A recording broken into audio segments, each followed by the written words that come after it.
So what we're seeing here is Marisa versus Remilia. Now both of these characters have moves that are really, really fast. Like Marisa's J5A is the fastest in the game, and Remilia's most things are the fastest in the game. But we're going to see how each player adapts and if there are highlightable moments. There probably will be. Okay, so right there, when I said that these players and characters are really fast, I meant it. So we can see an option select coming out of Remilia first thing. Like this is the first part of the game. And then Marisa gets an instant air J5A, her fastest move and the fastest J5A in the game. Very, very fast gameplay. This is like within the first 5 seconds. It is really, really fast. Blink and you'll miss it. So the mix-up that we just saw here in Diamond Dust, which was very, very expertly cycled, by the way, by Remilia, we have Marisa being dropped down to 1 orb. That is really scary. You never want to be there. Remilia went for the crush, and Marisa knew this, so she, in her infinite wisdom, dashed out, expecting either a J2A or a J5A, something that would whiff if she could cross under, which worked out very well. That was a very well-timed and well-executed escape from Marisa, even if it seemed a little simplistic. That was a very wise decision.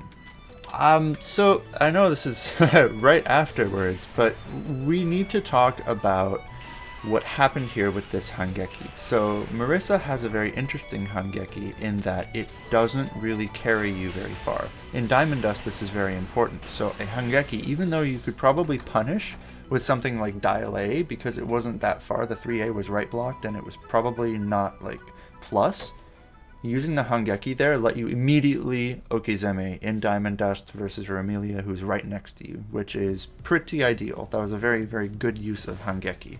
So this is the hardest combo in the game. It's called the Marisa BNB. You hit Dial A, and then you hit this 2-frame link, which is 6-6A, into 2-on-4B, and it worked. And that's how you know that a Marisa player is legit, is if they can land this one more than once. Try it yourself, it's pretty difficult. This is something that happens very often when you cross up, and it leads to Remilia losing this round. So J2A lands, and air tech is probably going to happen, but you can high jump cancel. If you high jump cancel, you don't change directions. That's the fundamental way to cross somebody up. If you're using something like this Marisa used to C, you can high jump cancel backwards and you're not going to be facing the opponent, which will let that J2A cross up, which is really cool. It's a really cool aspect, and it took me a while of learning Soku to learn how cross-ups actually function. It's effectively just certain cancels will turn you to face towards your opponent, certain cancels won't. And the ones that won't are going to let you cross up.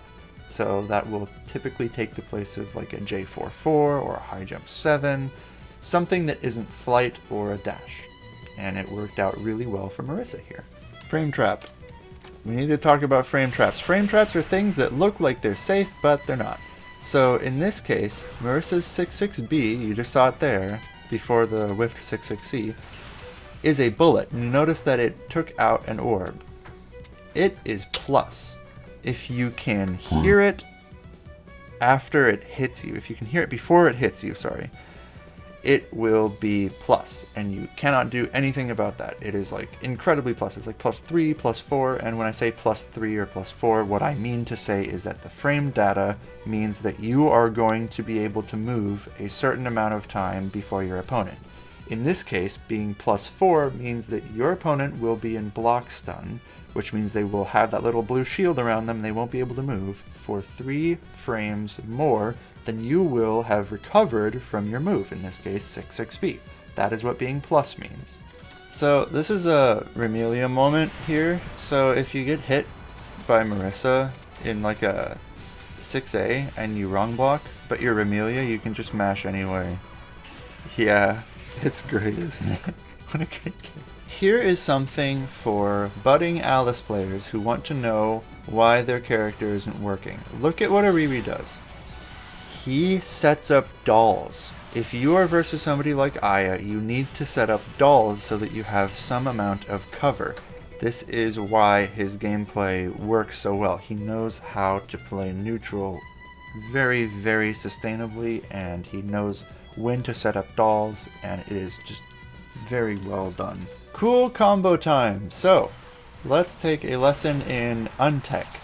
When you have something like Alice's charged sea dolls, what that means is you're going to have a bunch of Untech, which is the value that ticks down. When you have a certain amount of Untech, it means that you can be comboed on more. So if you are being hit by something that's really, really meaty, like maybe a Reimu expanding boundary, something that has infinite Untech, what that means is anytime before you hit the ground, you can be hit again, and it'll combo. If your Untech runs out, you can do an air tech, or you can just drop to the ground and know that you will not be comboed, unless it is in Monsoon, which will cause you to ground bounce and will reset your Untech briefly. We're going to look at some Aya pressure now. So this is called 2A spam. It is a stagger, which is to say that you're using 2A intermittently, and it leads to a crush usually. If you combo it well, this EarlGray didn't do it like super well, as in like didn't combo after the J5A into a ground conversion, but it was still a pretty good crush. Using 2A staggered like that is typically going to lead to a really nice mix-up. So we have that same Untech thing happening again here, which is to say that this conversion is really cool. If you get hit by the sea dolls, Alice can land and then immediately have enough time to use 3 card.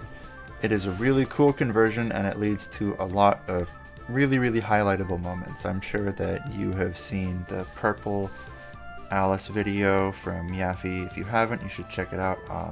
I probably won't remember to put this in the description, but if I do, I will. If not, you can ask and pester me about it. But basically what happens is Alice's sea dolls are really, really cool in that if you charge them and you hit somebody with that laser, they can be comboed off of anything, and it is just so cool to watch. ARIRI is so cool. So I'd like to bring your attention real quick to something that Alice likes to do, which is use coin, or what it is officially known as a penny saved. It's a system card that you activate it while you are in block stun, and it will move you and your opponent a little bit away from each other. Alice uses this to gain space to use Far 5A or any of her very long melees. Something about this is very interesting to me. So when you combo like this, like ARIRI is doing, and you drop the combo, most people, it's me, this is something I need to get better about, is they would continue trying to do the combo even though it's dropped. So this will lead to getting smacked by J5A, but ARIRI has the knowledge and the wisdom to simply block after he has dropped the combo, and that is very, very good, and that is smart. That is a very smart Alice player thing to do, is to block when you have to.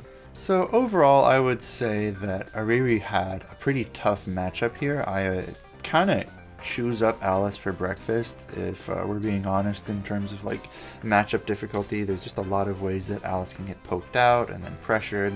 Her defense options rely heavily on having in the past set up dolls that are going to defend you.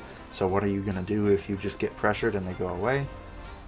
That didn't really stop ARIRI from just doing really well and giving a world-class performance here. Even in a tournament setting, getting those combos off was just phenomenal. Anyways, that's it. I will see you tomorrow.